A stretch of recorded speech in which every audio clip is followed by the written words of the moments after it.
Hi everyone, in this video I am going to show you how to send a PDF from Samsung phone such as WhatsApp, email or any other app. Let's get started.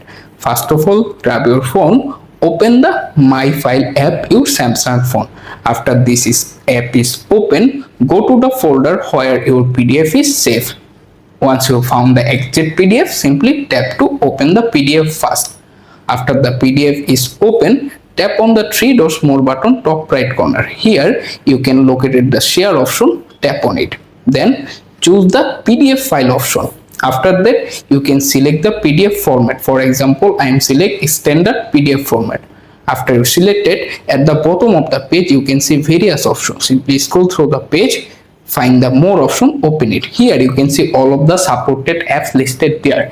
Scroll down and select any app if you want to share. For example, this video I am using WhatsApp, so tap on WhatsApp, but you can use another app, simply select it. After the app is open, find the exact contact or person name if you want to share. For example, I am share this Johnny Date person, open it, then tap on the send icon.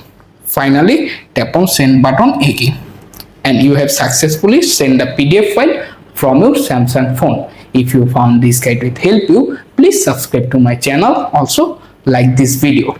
Goodbye.